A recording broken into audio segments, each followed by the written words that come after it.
મોટા સમાચાર ગુજરાત ફર્સ્ટની સ્ક્રીન ઉપર અત્યારે મળી રહ્યા છે। બિહાર જનાદેશને લઈને અત્યારે મતગણતરી ચાલી રહી છે અને એ દિવસ આવી ગયો છે જ્યારે સ્પષ્ટ થઈ જશે કે કોણ બનશે બિહારના મુખ્યમંત્રી। બિહાર ચૂંટણીના પરિણામોમાં મોટો તફાવત, મોટો ફેરફાર આ વખતે જોવા મળ્યો છે કારણ કે આરજેડી શરૂઆતી વલણમાં સૌથી મોટી પાર્ટી બની ગઈ હતી। જ્યારે 8 વાગે શરૂઆત થઈ કાઉન્ટિંગની ત્યારે આરજેડી મોટી પાર્ટી હતી। જો કે ઓવેસી કરતા પ્રશાંત કિશોરની પાર્ટી આગળ ચાલી રહી હોય એક એવી પણ માહિતી છે। બીજી બાજુ લેફ્ટ પક્ષો છે તેનું અત્યાર સુધીનું સૌથી ખરાબ પ્રદર્શન આ વખતની ચૂંટણીમાં જોવા મળ્યું છે અને કોંગ્રેસનું અગાઉની ચૂંટણીઓ કરતા વર્ષ 2025ની ચૂંટણીમાં સારું પ્રદર્શન જોવા મળી રહ્યું છે। જો કે હાલના વલણોમાં એનડીએ અને જેડીયુ સૌથી મોટી પાર્ટી અત્યારે બની આવી છે। ભાજપ સૌથી આગળ ચાલી રહી છે અને જો ભાજપ સિવાય એનડીએની વાત કરવામાં આવે, ગઠબંધનની વાત કરવામાં આવે તો એનડીએ અને જેડીયુ વચ્ચે એનડીયુ અને જેડીયુ સૌથી મોટો પક્ષ અત્યારે બની રહ્યો છે, સૌથી મોટી પાર્ટી અત્યારે બની આવી છે। જો કે આ તરફ કાંટાની ટક્કર વિશે જો વાત કરવામાં આવે તો એક તરફ એનડીએ, એક તરફ આરજેડી, બંને વચ્ચે કાંટાની ટક્કર છે। લાલુ પ્રસાદ યાદવનો પક્ષ છે, પારિવારિક તેમનું જે આ બિહાર ચૂંટણીનું જે ધ્યેય હતું કદાચ સંભવિત રીતે આ વખતે તેઓ તેમના ધ્યેયમાં સફળ થાય કે કેમ એ સવાલ ઉઠી રહ્યો છે। જો કે અમારા સંવાદદાતા દેવનાથ પાંડે જોડાઈ ગયા છે, સતત અપडेट्स આપણને આપી રહ્યા છે बिहार चुनाव लेने। देवनाथ, शुरुआती रुझान में देखने जाए तो शुरुआती रुझानों में आरजेडी सबसे आगे दिख रही थी, लेकिन अभी के जो रुझान मिल रहे हैं उसमें एनडीए और जेडीयू सबसे बड़ा पक्ष बन रहा है। बिल्कुल, देखिए बिहार के अंदर मौजूदा दौर में नरेंद्र मोदी और नीतीश की जोड़ी अब परफेक्ट हिट साबित होते दिखाई दे रही है। बेशक कुछ जगहों पर चुनाव प्रचार के दौरान नीतीश कुमार और नरेंद्र मोदी, प्रधानमंत्री नरेंद्र मोदी एक साथ ना दिखाई दिए हों और विरोधी पार्टी के लोग या फिर कहें आरजेडी के लोग इसे मुद्दा बनाने की कोशिश कर रहे थे, लेकिन जमीनी स्तर पर या फिर कहें रिजल्ट में इसका कोई खास असर देखने को नहीं मिल रहा है। यानी कि आरजेडी ने जिस तरह से महागठबंधन ने जो नैरेटिव पेश किया था उसका कोई खास फायदा उस पार्टी को, इसमें शामिल पार्टियों को नहीं मिला, क्योंकि अब जो रुझान निकलकर सामने आए हैं एनडीए 155 पहुंच चुकी है और उसमें देखा जा रहा है कि सबसे बड़ी पार्टी इस बार बीजेपी बनकर निकलकर सामने आई है। उसमें अगर एक बात कहा जाए तो गलत नहीं होगा कि करत करत अभ्यास थे जड़मत होत सुजात, रसरी आवत जात थे सिल पर परत निशान। आजादी के बाद कांग्रेस पार्टी ने बिहार और उत्तर प्रदेश की सत्ता पर अपना कब्जा जमाए रखा, लेकिन देखिए कि उसके बाद फिर आरजेडी और जेडीयू, आज बीजेपी बिहार की सबसे बड़ी पार्टी बनकर उभर कर निकलकर सामने आ रही है। ऐसे में इस बात से तो इनकार नहीं किया जा सकता कि बीजेपी के चाणक्य कहे जाने वाले अमित भाई शाह और नरेंद्र मोदी की जो जोड़ी है वो देश के लगभग हर राज्यों में अपना इस तरह का जादुई करिश्मा दिखाने में कामयाब रही है, न सिर्फ विधानसभा चुनाव में बल्कि लोकसभा चुनाव में। तो एक बार कहें कि मोदी और नीतीश की जोड़ी साथ में अगर हम केंद्रीय लेवल पर देखें तो अमित शाह और मोदी की जोड़ी हर जगह अपना वही प्रदर्शन करते हुए दिखाई दे रही है। इस बार एक डर और है, एक बात और पूरे चुनाव में दौरान देखने को मिली थी कि तेजस्वी यादव कई बार शहाबुद्दीन के चक्कर में या फिर उनका नाम लेकर फंसते हुए दिखाई दिए। शहाबुद्दीन दरअसल कहीं ना कहीं एक कहा जाता रहा है कि तेजाब से जलाकर लोगों को मार देना या फिर एक बड़ा बाहुबली नेता था, और तेजस्वी यादव ने इस बार शहाबुद्दीन जिंदाबाद के नारे भी लगाए थे, खासतौर से मीडिया के कैमरों के सामने। और इसी चीज को बीजेपी ने या फिर एनडीए ने उठाया और मुद्दा बनाया कि ऐसे ऐसे बाहुबलियों की जय जयकार अगर हो रही है तो सोचिए कि लालू का राज अगर एक बार बिहार में फिर से आता है तो बिहार में फिर से वही सब होगा। शाम होते होते सब अपने घरों में चले जाएंगे, छिप जाएंगे। तो कहीं ना कहीं जो एनडीए ने नैरेटिव बनाया था आरजेडी के खिलाफ, वो अब यहां पर सच साबित होता दिखाई दे रहा है और उसका असर भी दिखाई दे रहा है। लेकिन कई बयान भी निकलकर सामने आ रहे हैं, नेताओं के बयान निकलकर सामने आ रहे हैं। अभी हम बयान सुन रहे थे तो उसमें ये कहा गया कि 3 चरण का जो है ईवीएम खुला है, 10 चरणों का खुलने के बाद ही बहुत सारी तस्वीरें क्लियर हो पाएंगी तभी कहेंगे। लेकिन इस बयान से कहीं ना कहीं ये जरूर प्रतीत होता है कि बिहार को समझना बड़ा मुश्किल है, बिहार में कब क्या हो जाए नहीं पता। लेकिन अभी जो तस्वीरें निकलकर सामने आ रही हैं, देखिए शुरुआत में हमने देखा तेजस्वी के बड़े भाई लालू के बड़े बेटे तेज प्रताप यादव महुआ सीट से आगे चल रहे थे, लेकिन अब वो पीछे हो गए हैं और अब चिराग पासवान की पार्टी के उम्मीदवार आगे चल रहे हैं। चिराग पासवान की पार्टी, बेशक रामविलास पासवान दिवंगत नेता, बड़े नेता कहे जाते थे, जब तक वो बिहार में थे उनकी जो जमुई की सीट हुआ करती थी वो कहीं से इधर उधर नहीं जा सकती थी, यानी पारंपरिक सीट उनकी कही जाती थी। लेकिन उनके जाने के बाद चिराग पासवान उसे शायद संभाल नहीं पाए और अब उनकी पार्टी बिहार में लड़खड़ाती हुई दिखाई दी। ठीक इसी तरह से तेजस्वी यादव के बड़े भाई तेज प्रताप यादव, जो भाई भाई में कहीं ना कहीं टकराव देखने को मिला। महुआ की सीट से वो लगातार विधायक रहे जब उन्होंने राजनीति में कदम रखा, लेकिन आज आलम यह हो चुका है कि उनके भाई से तो उन्हें कोई दिक्कत नहीं हुई, लेकिन एनडीए से उन्हें दिक्कत जरूर हो रही है। अब वो पीछे चल रही हैं। ठीक ऐसे ही हम देखें, बहुत बड़ी बड़ी बातें कर रहे थे सुपरस्टार भोजपुरी के खेसारी लाल यादव, और वो कहीं ना कहीं मंदिर को लेकर जी धन्यवाद। बिल्कुल आपके साथ जुड़े रहेंगे। અત્યારે વધુ એક મોટા સમાચાર મળી રહ્યા છે। ગુજરાત ફર્સ્ટના બઝર સાથે સૌથી મોટી જાણકારી ગુજરાત ફર્સ્ટની સ્ક્રીન ઉપર બિહારની ચૂંટણીને લઈને અત્યારના મોટા સમાચાર સામે આવી રહ્યા છે। બિહારની ચૂંટણી એમ તો તેને સમજવી અઘરી બની રહે છે, કારણ કે જનતાનું મૂડ કઈ તરફ છે એ સમજવું અઘરું છે। શરૂઆતના વલણોમાં હાલ તો જેડીયુ સૌથી મોટો પક્ષ બની રહ્યો હતો। શરૂઆતના વલણોમાં આરજેડી બીજા નંબરે ચાલી રહ્યું છે। આ તરફ બિહારના પરિણામોમાં અત્યારે ભાજપ ત્રીજા સ્થાને આવ્યું છે। એક બાદ એક જે રૂઝાનો સામે આવી રહ્યા છે તેમાં ભાજપ અત્યારે ત્રીજા સ્થાને આવી ગયું છે। બિહારની ચૂંટણીને લઈને અત્યારના સૌથી મોટા સમાચાર મળી રહ્યા છે। જો કે શરૂઆતના વલણોમાં જેડીયુ સૌથી મોટી પાર્ટી બની ગઈ હતી, અને બીજી વાત કરવામાં આવે તો શરૂઆતના વલણોમાં આરજેડી બીજા ક્રમે અને ભાજપ ત્રીજા ક્રમે આવી ગઈ। આની પહેલા જ્યારે 8 વાગે કાઉન્ટિંગ શરૂ થયું હતું ત્યારે 8 વાગે એનડીએ અને આરજેડી સૌથી મોટો પક્ષ, સૌથી મોટી પાર્ટી તરીકે ઉભરી આવ્યા હતા, અને મહાગઠબંધન છે, મહાગઠબંધન થોડું પાછળ ચાલી રહ્યું છે। કોંગ્રેસની જો વાત કરવામાં આવે તો ગત ચૂંટણીઓ કરતા કોંગ્રેસે આ વખતે થોડું સારું પ્રદર્શન કર્યું હોય તેવું માનવામાં આવી રહ્યું છે। આ સાથે જે લેફ્ટ પાર્ટીઝ છે, લેફ્ટ પાર્ટીઝનું અત્યાર સુધીનું સૌથી ખરાબ પ્રદર્શન માનવામાં આવી રહ્યું છે। અને એઆઈએમઆઈએમ પણ મેદાનમાં છે, બીજી બાજુ પ્રશાંત કિશોરની જન સુરાજ પાર્ટી પણ મેદાનમાં છે। એટલે અગર એ બંનેની કમ્પેરિઝન કરવામાં આવે તો પ્રશાંત કિશોરની જન સુરાજ પાર્ટી એઆઈએમઆઈએમ કરતા વધુ સારું પ્રદર્શન કરી રહી છે। પ્રશાંત કિશોર પહેલીવાર પોતે ચૂંટણીમાં ઝંપલાવ્યું છે। અત્યાર સુધી તેઓ કિંગ મેકરની ભૂમિકામાં હતા। તેમણે ભાજપ માટે કામ કર્યું છે, મમતા બેનર્જી માટે બંગાળમાં ચૂંટણી પ્રચારમાં કામગીરી કરી છે। ચૂંટણી રિસર્ચની સાથે સાથે જે મતોનું સેટિંગ હોય છે, જે ગણતરી હોય છે, જે સીટ શેરિંગ હોય છે, બધી ફોર્મ્યુલાસ પર પણ તેમણે કામ કર્યું છે।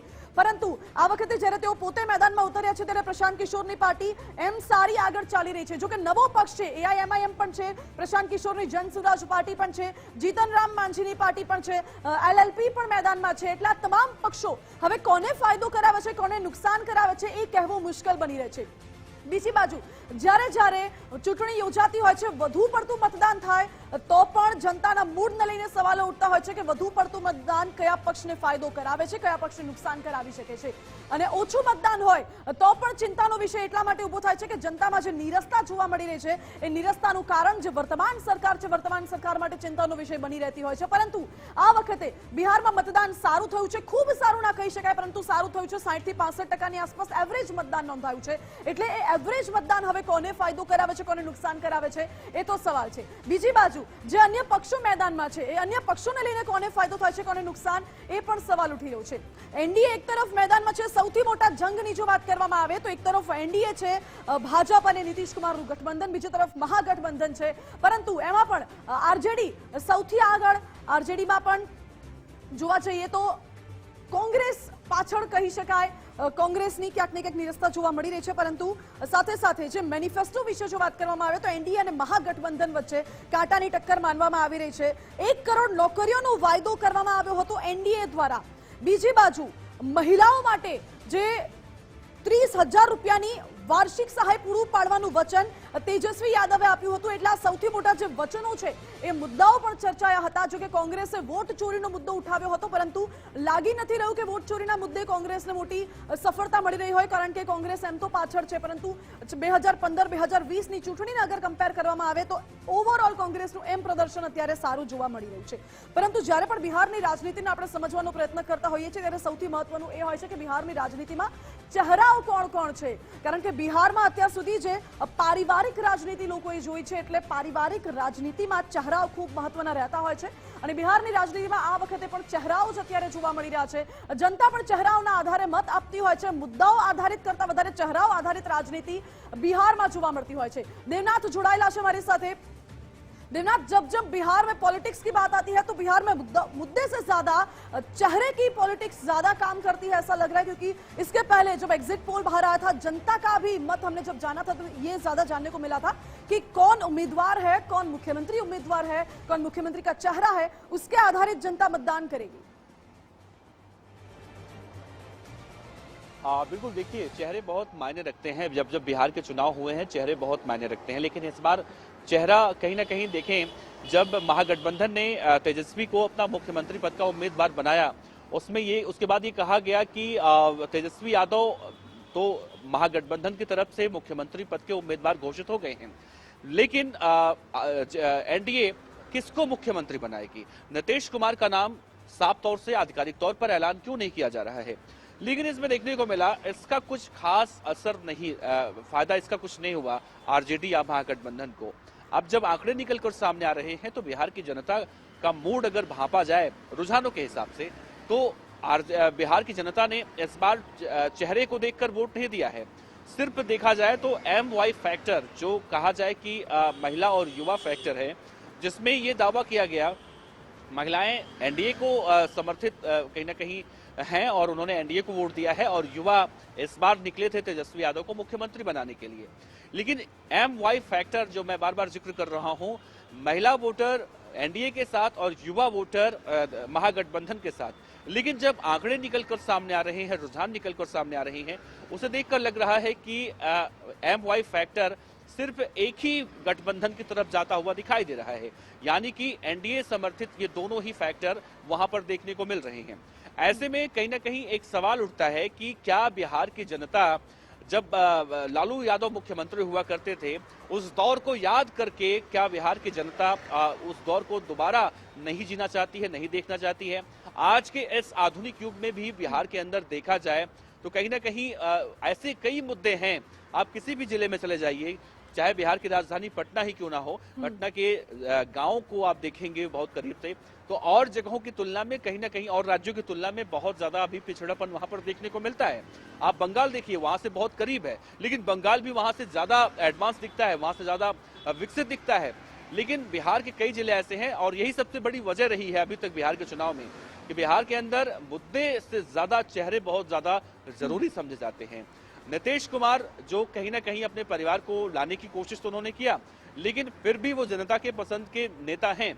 लालू प्रसाद यादव का पूरा परिवार राजनीति में है, ना सिर्फ राजनीति में बल्कि सत्ता का स्वाद भी चख चुका है। चाहे उनकी बेटी हो, चाहे उनके दोनों बेटे हों, वो सब यहाँ पर बहुत काफी लंबे अरसे से सत्ता में मंत्री पद पर बैठकर जा चुके हैं। ऐसे में बिहार की जनता ने इस बार जो समर्थन दिया है रुझानों के हिसाब से, वो कहीं ना कहीं देखने को मिल रहा है कि 9.66% जो बढ़ के मतदान हुआ था, वो शायद सरकार को रिपीट करने के लिए हुआ था। और अगर ऐसा रुझानों के बाद रिजल्ट में तब्दील होता है तो बिहार के चुनावी इतिहास में कहीं ना कहीं एक अध्याय के तौर पर यह लिखा जाएगा। तो फिलहाल देखा जाए तो नीचे ऊपर या फिर कहें आगे पीछे जो उम्मीदवार हैं वो हो रहे हैं, लेकिन पार्टियां नीचे ऊपर नहीं आ रही हैं। महागठबंधन हमेशा देखने को मिल रहा है 91 सीट के बाद से वो लगातार पिछड़ता जा रहा है, और एनडीए लगातार आगे जा रहा है। एनडीए 155 पहुंच चुका है। सोचिए, अब कहीं ना कहीं देखने को मिल रहा है कि इस बार विधानसभा चुनाव के रिजल्ट के बाद अगर रुझानों के हिसाब से नतीजे आते हैं, 20 और 25 सीटों तक तो नीचे ऊपर होता है, लेकिन एक वक्त के बाद, यानी 11 बजे के बाद, 12 बजे के बाद, एक वक्त के बाद अगर ऐसे ही रुझान बरकरार रहते हैं तो इस बात से इनकार नहीं किया जा सकता कि बिहार के अंदर अब सत्ता रिपीट होने वाली है। जी दिनाथ, बिल्कुल समझना यह भी है कि इस बार बिहार पॉलिटिक्स में टाइगर जिंदा है वर्सेस अलविदा चाचा, ये पोस्टर वॉर भी शुरू हुआ था। ये पोस्टर क्या दिखाते हैं, क्या समझ में आता है इस पोस्टर्स को देख के? દેવનાથ के साथ फिर से जुड़ने का प्रयत्न करेंगे। हाल तो અત્યારના સૌથી મોટા સમાચાર એ છે કે શરૂઆતના વલણોમાં જેડીયુ સૌથી મોટી પાર્ટી બની હતી, શરૂઆતના વલણોમાં ભાજપ બીજા નંબરે જોવા મળી હતી, અને આ વચ્ચે બધું એક મોટા સમાચાર ગુજરાત ફર્સ્ટના બઝરની સાથે ગુજરાત ફર્સ્ટની સ્ક્રીન ઉપર જોવા મળી રહ્યા છે। બિહાર લોકમત 2025 ને લઈને ચૂંટણી પંચે 111 બેઠકોના વલણો જાહેર કર્યા છે। 111 જે શુભ આંકડો માનવામાં આવે છે। ઇલેક્શન કમિશનના વલણોમાં ભાજપ સૌથી મોટી પાર્ટી અત્યારે બની રહી છે। અત્યારના સૌથી મોટા સમાચાર ચૂંટણી પંચ મુજબ ભાજપ 35, જેડીયુ 33 બેઠકો પર આગળ ચાલી રહી છે અને ચૂંટણી પંચ મુજબ આરજેડી 21, કોંગ્રેસ 6 બેઠકો પર આગળ ચાલતી હોય તેવું અત્યારે શરૂઆતી વલણોમાં જોવા મળી રહ્યું છે। રામવિલાસ પાસવાનની એલજેપી 10 બેઠકો પર આગળ ચાલી રહી છે। આ સાથે ચૂંટણી પંચે 111 બેઠકોના વલણો જાહેર કર્યા છે। 111 જે શુભ આંકડો માનવામાં આવે છે અને આજ આંકડામાં ભાજપ સૌથી મોટી પાર્ટી અત્યારે બની રહી હોય તેવું હાલના વલણોમાં લાગી રહ્યું છે। આ સાથે વધુ એક મોટા સમાચાર ગુજરાત ફર્સ્ટના બઝરની સાથે સ્ક્રીન ઉપર ફ્લેશ થઈ રહ્યા છે। મોટી જાણકારી મળી રહી છે બિહાર લોકમત 2025 ને લઈને। બિહારની ચૂંટણીને લઈને સૌથી મોટા સમાચાર અત્યારે મળી રહ્યા છે। જો કે બિહારની ચૂંટણીનું આંકલન કરવું એટલું અઘરું છે કારણ કે બિહારના મતદારોનો મૂડ પણ સમજવો એટલો અઘરો હોય છે। શરૂઆતના વલણો મુજબ બિહારમાં ફરી એકવાર એનડીએની સરકાર બની રહી હોય તેવું લાગે છે। એનડીએ 122 બેઠકોનો જે જાદુઈ આંકડો છે પાર કરી દીધો છે। વલણોમાં એનડીએને બહુમત મળતા પટનામાં ભાજપ કાર્યાલયમાં હલચલ તેજ થઈ ચૂકી છે અને ઉજવણીનો માહોલ એક તરફ જોવા મળી રહ્યો છે પટનામાં ભાજપ કાર્યાલય પાસે। દેવનાથ મારી સાથે લાઈવ જોડાયેલા છે। देवनाथ, बिहार पॉलिटिक्स में इस बार पोस्टर वॉर भी दिखा था और नीतीश कुमार का पटना में जो निवास था उसके बाहर टाइगर जिंदा है का पोस्टर दिखने को मिला था। उसके अलावा अलविदा चाचा वाले पोस्टर्स भी बहुत वायरल हुए थे। ये पोस्टर युद्ध क्या सूचना देते? बिल्कुल, देखिए पोस्टर वॉर इस बार बिहार विधानसभा चुनाव में देखने को मिला था और ये कोई नया नहीं है। इससे पहले भी कई पोस्टर युद्ध हुए थे, लेकिन पोस्टर वॉर के साथ साथ ये चीज और भी देखने को मिला। नीतीश कुमार जहां जहां जाते थे और जहां जहां वो जनता को संबोधित करते हुए जनता को आगे के बारे में क्या एनडीए की सरकार देने वाली है या किस तरह से विकास करने वाली है जब कहते थे, उसके बाद तेजस्वी यादव का बयान भी नीतीश कुमार के ऊपर बहुत ही कटाक्ष रूप से आता था। पोस्टर वॉर से कहीं ना कहीं नीतीश कुमार के समर्थक नाराज जरूर दिखाई दे रहे थे, लेकिन जब तेजस्वी यादव ने ये कह दिया कि नीतीश चाचा का मानसिक हालत ठीक नहीं है, उसके बाद चाहे वो चिराग पासवान ही क्यों ना हो जो नीतीश कुमार को पिछले विधानसभा चुनाव में हराने की कोशिश कर रहे थे, जो जानकारियां आई थी पसंद नहीं करते थे या फिर नीतीश और चिराग पासवान के बीच में अदावत की बातें निकलकर सामने आ रही थी, वो भी नीतीश कुमार के समर्थन में आ गए थे। और तेजस्वी यादव की इस सोच को जो नीतीश कुमार को मानसिक तौर पर बीमार बता रहे थे, उन्हें रिटायर होना चाहिए इस तरह से कह रहे थे, तो कहीं ना कहीं इसका भी फायदा नीतीश कुमार को मिला। क्योंकि इस बात से बिल्कुल इनकार नहीं किया जा सकता है कि लालू के बाद जब नीतीश ने बिहार की सत्ता संभाली थी, बिहार के अंदर वो जंगल राज, वो गुंडा राज खत्म हुआ था, जिसकी बातें आज भी होती हैं, जिसकी आंच आज भी कहीं ना कहीं लोगों को महसूस होती है। चाहे शहाबुद्दीन के गुंडागर्दी की बातें कर लें, जब वो लोगों को तेजाब से नहला दिया करता था, आज भी जिन जिन लोगों को उसने नहलाया था, एक पूरे परिवार के पिता, आज भी उनका बयान निकलकर सामने आता है तो रूह कांप जाती है। तो इन सब चीजों को दोहराने की या फिर उससे याद दिलाने की पूरी कोशिश की गई थी। बीजेपी का जो कहीं ना कहीं एनडीए का जो टारगेट था वो लालू के जंगल राज की याद दिलाना था। चाहे सबसे ज्यादा इस पूरे विधानसभा चुनाव में एक पटना का एक और केस निकलकर सामने आया था जिसमें राबड़ी देवी के कार्यकाल में एक लड़की के साथ कथित तौर पर गैंगरेप हुआ था। उस चीज को भी कहीं ना कहीं इस विधानसभा चुनाव में यानी कि इतने सालों के बाद भी फैलाया गया और इसका पूरा खामियाजा आज देखने को मिल रहा है। यानी कि महागठबंधन के अंदर जो पार्टियां थी, उन सभी पार्टियों को अब कहीं ना कहीं यहाँ इस चुनाव में निराशा ही देखने को मिल रही है। अब अगर कोई चमत्कार होता है या किसी खास विधानसभा सीट के रुझान एकदम से बढ़ते हैं तो ही परिवर्तन यहाँ पर देखने को मिल सकता है, अन्यथा अभी तक जो ताजा हालात हैं उसमें देखा जाए तो इस बात से इनकार नहीं किया जा सकता कि इस बार भी सरकार या सत्ता रिपीट बिहार में नहीं हो रही है। जी देवनाथ, बिल्कुल अब जुड़े रहिए, अपडेट्स लेते रहेंगे आपसे। महत्वનું છે કે આ વખતે બિહારમાં કોની બને છે સરકાર એ સૌથી મોટો પ્રશ્ન ઉઠી રહ્યો છે। જો કે શરૂઆતી વલણોમાં એનડીએ ને બહુમત મળતા પટના ભાજપ કાર્યાલય ખાતે હલચલ તેજ જોવા મળી રહી છે।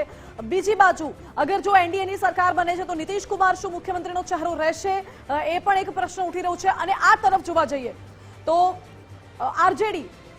આરજેડીમાંથી તેજસ્વી યાદવ માનવામાં આવી રહ્યા છે, મહાગઠબંધનમાંથી માનવામાં આવી રહ્યા છે કે તેજસ્વી યાદવ મુખ્યમંત્રીનો ચહેરો હોઈ શકે છે। જો કે હજુ મુખ્યમંત્રીના ચહેરા અંગે કોઈ સ્પષ્ટતા કરવામાં નથી આવી, પરંતુ જે મુદ્દાઓ આધારિત રાજનીતિની વાત કરવામાં આવે તો કોંગ્રેસે વોટ ચોરીનો મુદ્દો ઉઠાવ્યો હતો, સાથે જ બેરોજગારીનો મુદ્દો ઉઠાવ્યો હતો। મહાગઠબંધન પક્ષ તરફથી જે વાર પલટવાર કરવામાં આવ્યા હતા વિપક્ષી દળોએ ગુંડારાજનો પ્રશ્ન પણ ઉઠાવ્યો હતો અને બીજી બાજુ ભાજપે પણ એ બધા પ્રશ્નો ઉઠાવ્યા હતા. ભાજપે આ બધા જ પ્રશ્નોને લઈને કહ્યું પણ હતું કે બિહારમાં ગુંડારાજ ખતમ કરવાનો છે અને બિહારમાં વિકાસ કરવાનો છે. એટલે આ તમામ જે મુદ્દાઓ આધારિત લડાઈ છે તો જોવા મળી હતી. વડાપ્રધાન નરેન્દ્ર મોદીથી લઈને કેન્દ્રીય ગૃહમંત્રીએ પણ બિહારમાં છેલ્લી ઘડી સુધી જોરશોરથી પ્રચાર કર્યો હતો. હવે બિહારની રાજનીતિ પણ કેન્દ્ર માટે એટલી મહત્વપૂર્ણ છે કારણ કે જ્યારે ઇન્ડિયન પોલિટિક્સ, ઇન્ડિયન ડેમોક્રેસીની વાત કરવામાં આવતી હોય ત્યારે દિલ્હી સુધીનો રસ્તો યુપી થઈને જાય છે માનવામાં આવે છે, પરંતુ યુપી બિહાર એ આખો જે વિસ્તાર છે, આખો પટ્ટો તેને ખૂબ નજીકથી જોવામાં આવે છે. યુપી અને બિહારને ખાસ કરીને, કારણ કે યુપી બિહારના લોકોનો મોટો સિંહ ફાળો રહેલો છે કેન્દ્રની રાજનીતિમાં પણ. એટલા જ માટે યુપી બિહાર પર વધુ ફોકસ કરવું એટલું જરૂરી બની રહે છે.